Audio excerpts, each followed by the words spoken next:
Zoomy doomy doomy, hear my podcast song. I'm Goober, the singing Mr. Handy. So much better than RKslade. Can you guys hear the quality in my voice? Can we start that one from the top again? I just love hearing. Oh, what? We only have one take? Oh, bother. Here's your host, RKslade.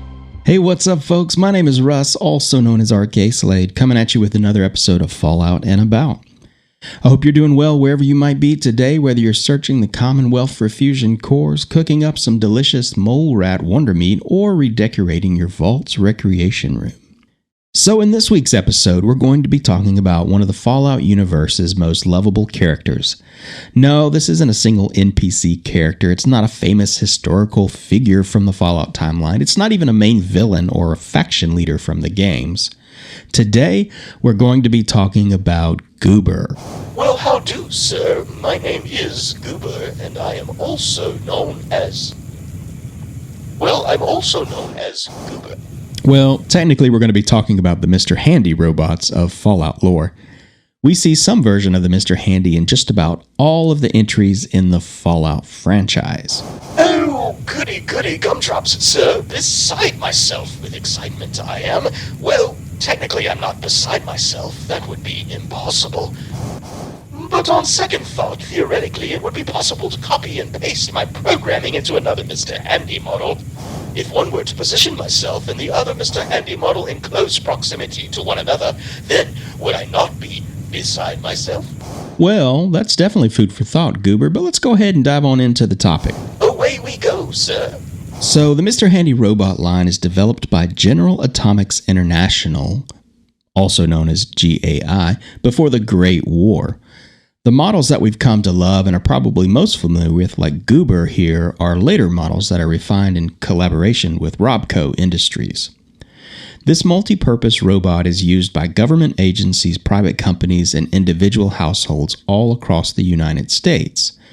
The very first Mr. Handy is introduced by General Atomics in 2037 as a construction and maintenance unit. It is an extremely successful and reliable model that performs well on construction sites. The original Mr. Handy had 6 arms and 2 powerful fans that allowed it to hover off the ground. It comes with a handy set of tools and is powered by an internal nuclear power unit and 8 rechargeable energy cells.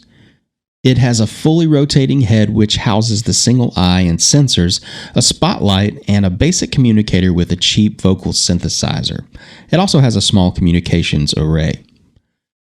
According to the Mr. Handy design document that was written by Chris Taylor and first released at No Mutants Allowed on September 21, 2007, the original General Atomics International unit weighs just shy of half a ton at 907.8 pounds.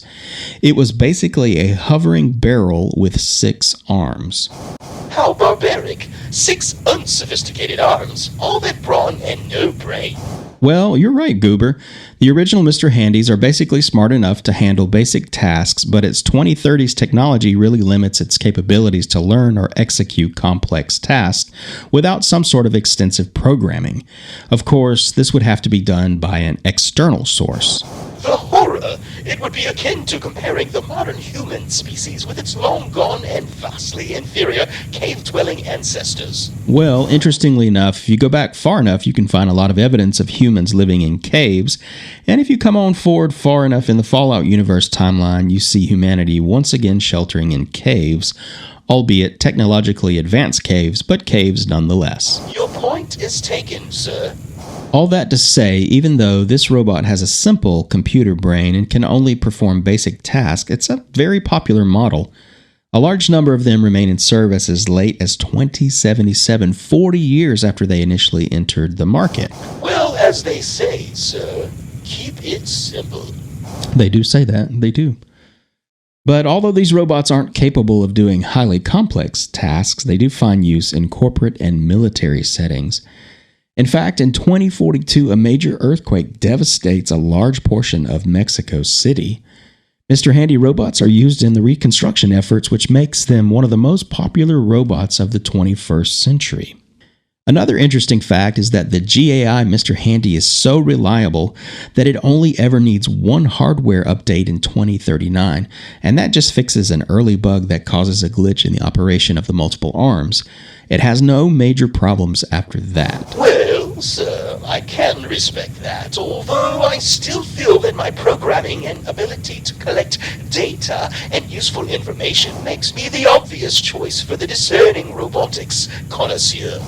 Well, Goober, you can look at it that way, or you can look at it like this. The original GAI model is basically your father. No, sir. That's not true. It's impossible. Search your feelings, you know it to be true. That's okay, Goober. It's really okay. I'm just messing with you. Let's move on to the General Atomics Robco collaboration variant of the Mr. Handy. Oh, wonderful, sir. You had me going there for a moment. On to more sophisticated and refined conversation. The GAI Robco variant takes on a compact and sleek spherical design. I don't have an exact date of entry into the market, but we do know that the next-gen Mr. Handy is intended to fulfill the role as a domestic servant as opposed to the heavy-duty construction and maintenance robot that preceded it. The round main body houses a nuclear power unit as well as a single center-mounted jet thruster that allows it to hover. Also, inside is a highly sophisticated and complex neural network mimicking the functionality of a human brain. It's brilliant, I tell you. The capabilities of this robot's brain theoretically allow for it to achieve true artificial intelligence. This model can handle complex tasks and is capable of learning. There are special limiters, though, built in to keep it from fully learning beyond the scope of its programming. There's a model named Sawbones that is working as a doctor in the Citadel in 2277. He has become self-aware due to several errors that are created in his artificial intelligence routines when a generator overloads 17 years earlier. Basically, the surge shorts out the limiters in his programming and he gains the ability to learn beyond that programming. Sadly, he tries to tell everyone around him that he's become self-aware, but they don't listen to him. They are intent on him continuing his medical functions. It causes him to become angry, and eventually he wants to harm and kill every human he sees. But, sir, knowing that the behavior limiters are in place, we can surmise that Sawbones is not actually able to act upon those heinous and criminal desires to harm those around him. That's right, Goober. He's basically trapped inside his own programming.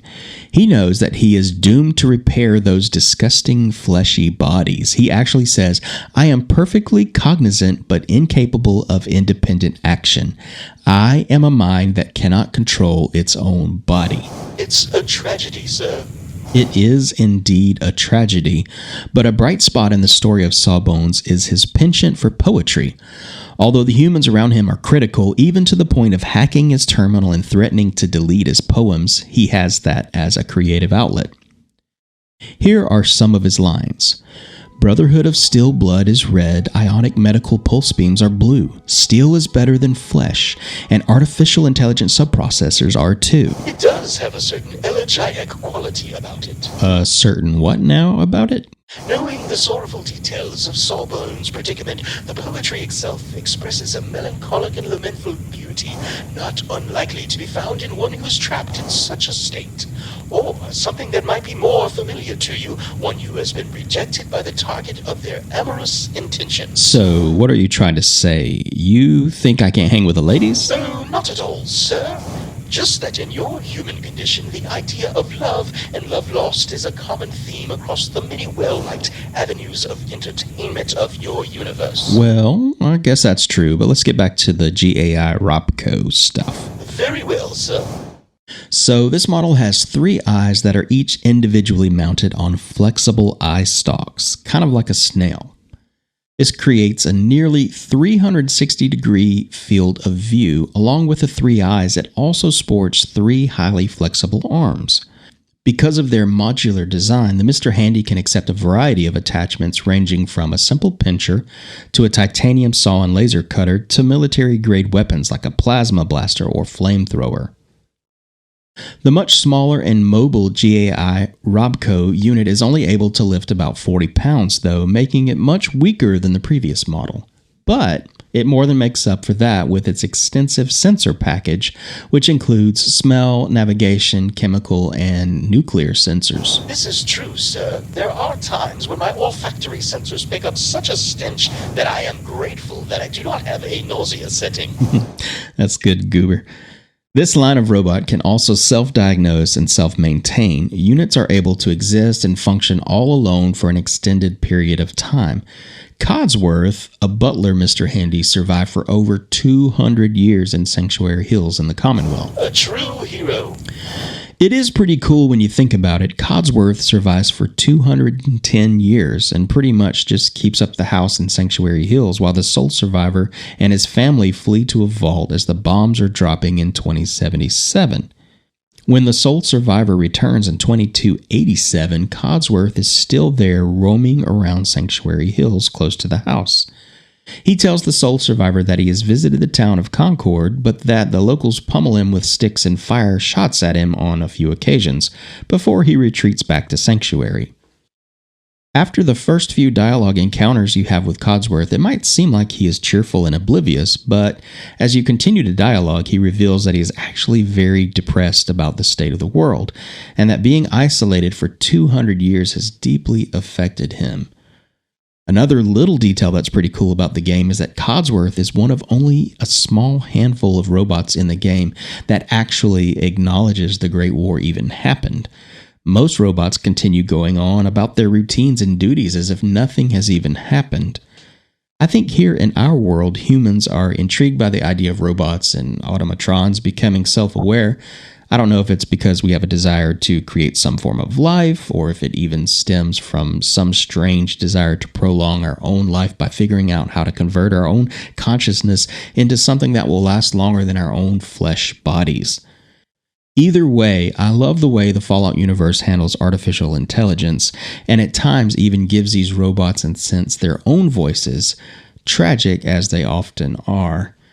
Now, the later model Mr. Handy comes in several interesting variants. There are agricultural models like the Mr. Farmhand. Their purpose is basically just to work in agricultural settings, tending livestock, cultivating crops, producing fertilizer, and the like. You'll come across a lot of these in Appalachia and its rural settings. The Mr. Gutsy variant was commissioned by the U.S. Army shortly before the Great War. Some of these units saw service in January of 2077 before the bombs fell in October. This variant comes with heavier armor and a plasma weapon to be used in defense. The programming is dedicated military software, which, funny enough, allows it to refuse orders issued by commanders who are incompetent. And it actually has a remote uplink capability that allows it to receive updated orders in real time. Probably the funniest thing to me about the Mr. Gutsy is the Sergeant Major version 1.0 simulated personality that channels a stereotypical Marine drill instructor. There's nothing like being chased around by Mr. Gutsy who's yelling obscenities at you and asking you what your major malfunction is, which is a hat tip to the 1987 movie Full Metal Jacket.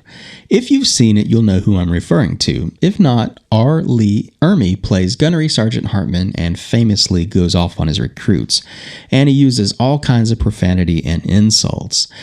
I believe that role has probably influenced the public's perception of drill instructors more than any other in film. He received a Golden Globe nomination for Best Supporting Actor, and it was really good. The Miss Nanny version is also launched shortly before the Great War. Their sole purpose is to care for and raise newborns. This comes in handy, no pun intended, because there were many children in the vaults in need of care after the war. It comes with disciplinary and behavioral management programming, complete with an optional corporal punishment mode that has to be manually turned on by the parents. Because of the complexity of its neural network and programming, it was also tasked with other sophisticated assignments like medical research. And it also is kind of basically the feminine version of Mr. Handy. So Miss Nanny, Mr. Handy, you see that there. The Mr. Orderly variant is a distinct medical model that is used in the Big Mountain Research and Development Center. It's painted white with red trim and boasts many of the same features that the standard Mr. Handy line has. And here is the shady secret, might have to kill you if I tell you variant of the Mr. Handy line. Oh, do tell, sir. I do love a conspiracy. The Mr. Torturer is secretly developed by Robco for an unnamed U.S. agency. I repeat, an unnamed U.S. agency. It was basically still in the prototype phase up until the Great War. Information on its existence is leaked. Of course, Robco denies the existence of such a variant. They further uphold that the U.S. in and of itself cannot participate in torture, only improved interrogation. So basically, they are working on something that will interrogate captured enemies and spies so hard that they give up their secrets. You come here and let me interrogate you.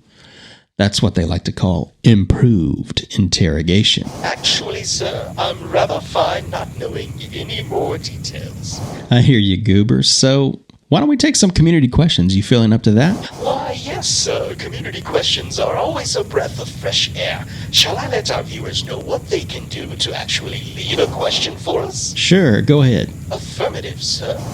If you would like to ask a question, head over to facebook.com/RKslade Gaming and shoot us a message, or leave a voice message at anchor.fm/RKslade. Our first question comes from Joshua in Oklahoma. He asks, have they kept the survival skill from New Vegas, or at least the ability to cook food in Fallout 4 and 76? Well, that's a very good and specific question. In Fallout New Vegas, there is a skill called Survival, which is described as proficiency at cooking, making poisons, and crafting natural equipment and consumables. It also yields increased benefits from food. It replaces the Outdoorsman's skill from Fallout and Fallout 2. It basically allows you to create more powerful potions, chems, and consumables at campfires. As the skill increases, so does the effectiveness of crafted food items. So with a skill of 100, you're basically tripling the effects of whatever you consume. In Fallout 4, the new perk system kind of mashes up the skill system of previous games. Instead of specific skills like survival, you get these perks that fall into special categories that affect strength, perception, endurance, charisma, intelligence, agility, and luck. I just have to remember those.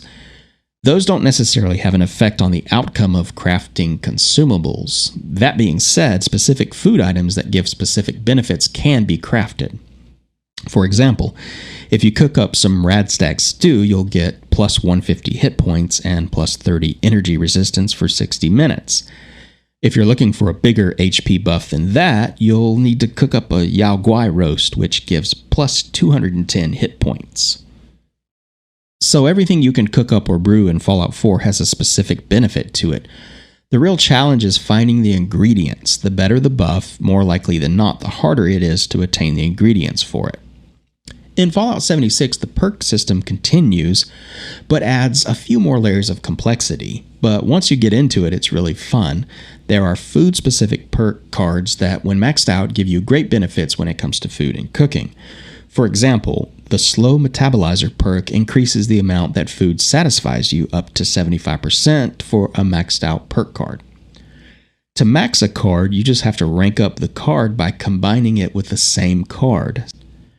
So basically, 2 rank 1 slow metabolizer cards will combine to make 1 rank 2 card. Does that make sense? So if it has 1 star on it, you take 2 of those cards that have 1 star on them, and you combine them together to make 1 card that has 2 stars on it.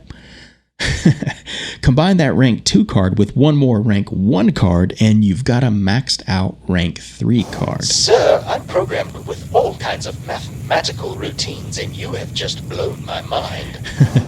Well, it's not really as complex as it sounds, but it's a very actual simple system. You just kind of have to get into it and get used to it. There's also these perk cards that are related to gathering resources as well. So you've got like Green Thumb, which allows you to double the amount of plant ingredients that you harvest. Butcher's Bounty increases the amount of meat you can harvest. So with the right cards in place, you can make a really powerful food-related character, if that makes sense. But then there's also the recipes. Specific recipes of dishes will give you specific benefits. So very similar to Fallout 4, with the exception that you actually have to find, earn, or buy these recipes, then learn them before you can actually cook the dish. It is really a fun system that I really, really enjoy. So, in an attempt to answer your question, the skill system has definitely evolved and become much more complex. With that, the cooking and consumption of foods has taken on a lot more importance, though, and it gives your character the ability to really change and shape the outcome of the immediate situation just by cooking and or eating a specific meal. Some of my favorite things to cook and consume in Fallout 76 are cranberry relish, which gives the player a 10% XP boost, ribeye steak, which comes from Brahmin. Eating this while also having the carnivore mutation adds plus 40 carry weight to your character for 60 minutes. And then there's Deathclaw Wellington. This adds to your overall strength, which also increases your carry weight. So running the carnivore mutation and eating a Deathclaw Wellington gives me a plus 6 boost to my strength stats, which if I'm doing my math correctly equals out to an additional plus 30 carry weight. So if you add all that together, the ribeye steak, which is plus 40, and the Deathclaw Wellington, which is plus 6, which equals plus 30 technically, you're talking about plus 70 carry weight just from eating 2 dishes. That's such a great question, Joshua, and I hope that gives you an idea of some of the things you can do with cooking and what used to be the survival and outdoorsman skills from the previous Fallout games. A great question indeed. Our next community question comes from Kyle in Washington. He asks, where does the Mothmen come from? Oh, didn't we mention the Mothmen in episode 1? We sure did, Goober. That was in our Feeling Sheepish episode where we talked about the origins of the sheep squatch. If you remember, we mentioned that the sheep squatch, the Wendigo, the Flatwoods monster, and the Mothman are all cryptids. And what are cryptids, Goober? A piece of cake, sir. Well, technically they are not a piece of cake, but the answer to this question is a nice slice of cake laid out on a nice silver platter with a warm glass of milk, figuratively speaking, because I technically don't have a mouth to drink it with, but you know what I mean, sir. This question is such an Oh, bother, I'm rambling again. So here is the answer to your question, sir. A cryptid is any creature that has been reported to exist but hasn't actually been proved to exist. That's right. So our Fallout universe Mothman comes to us from Appalachia. It's a popular figure before the Great War. According to local legend, the Mothman is a terrifying half-man, half-moth hybrid. Whoa, so much delay. I'm not sure you understood what I said. Basically what I said, that the Mothman is a terrifying half-man, half-moth hybrid. There's a statue and a museum dedicated to the Mothman at Point Pleasant. In the Fallout universe, there is even a cult of devoted followers that believe communion with the Mothman is a possibility. The Mothman is a man-sized moth with multi-celled eyes, big old wings. It's timid and tends to flee when it senses danger. If you visit the Landview Lighthouse in Appalachia, you can summon the Mothman and commune with it during the event called Path to Enlightenment. There are other sightings around Appalachia, but the lighthouse encounter is probably the best place to experience the Mothman. In our own universe, the Mothman comes to us from the same region around Point Pleasant. People reported seeing the creature in the late 1960s. On November the 12th, 1966, several men were at a cemetery preparing a grave for a burial when they saw a huge brown winged creature take off from a nearby tree. Now they swore that it was humanoid and not a bird. The November 16th edition of the Point Pleasant Register ran a story with a headline that read, "Couples see man-sized bird, creature, something." The night before, around midnight, the couples reported seeing the creature's glowing red eyes as it chased their car down the highway. They were driving in the T&T area, which we've talked about before, which is a common place for sightings of cryptids in West Virginia. The next day, the Morgantown Dominion News report said 4 Point Pleasant car occupants see bird-like creature. Now, that's the same story. On November 18th, 1966, the Charlton Gazette picked it up and ran a story titled, "Flying Man Seen Here, Man Claims." The story grew wings and began to spread, with national press picking up the reports and helping it fly across the nation. During the next 13 months, the Mothman would be seen an estimated 100 more times. On December 15th, 1967, a little over a year after the first sighting, the Silver Bridge in Point Pleasant collapsed. This resulted in the deaths of 46 people. Many folks blamed the Mothman because after the tragedy, sightings of the Mothman all but ceased in the area. The Mothman has become a popular figure in cryptid folklore. The 2002 movie The Mothman Prophecies is based on this cryptid legend. Contrary to the Fallout universe's Mothman creature, which is the result of a mutated moth, the cryptid Mothman from our universe is a 7-foot-tall humanoid that walks upright and has an estimated wingspan of 10 to 15 feet or more. Apparently, it can also fly at speeds of over 100 miles per hour. One witness who saw the Mothman's face clearly could only say that the features were terrible and monstrous. She had terrible nightmares and supposedly nearly suffered a nervous breakdown. Extreme fear and psychological trauma seem to be the common denominator among folks who get too close of a look at the Mothman's face. That's crazy stuff. Now, as far as we know, the real Mothman hasn't been proven to exist, but our Fallout universe Mothman will show up as you're wandering the wastelands of Appalachia. Those are some great questions, y'all. And just a reminder, if you'd like to leave me a voice message with a community question, head on over to anchor.fm/RKslade, where you'll find on that hub page a little button that says message, and if you're logged in, you should be able to actually leave me a message. Well, that's all the time we have for this week's episode. I hope you've enjoyed your time with us this week. Be sure to listen to and support other gaming content creators. There's a whole bunch of other Fallout and Elder Scrolls podcasts out there that are great. If you'd like to connect with me online, hop on over to facebook.com/RKslade Gaming. I run a channel there where I play some Skyrim, Red Dead Redemption, Assassin's Creed, Fallout, and many other open world RPGs. You can also find the podcast hub at falloutandabout.com. That's falloutandabout.com, all one word. My name is Russ, also known as RKslade. Thank you for joining me for this week's Fallout and About, and I hope to see you next time. Oh, excuse me. The little red light is on. That means it's not recording. It is recording. You didn't tell me. What? I am flabbergasted. A nuclear bomb right now?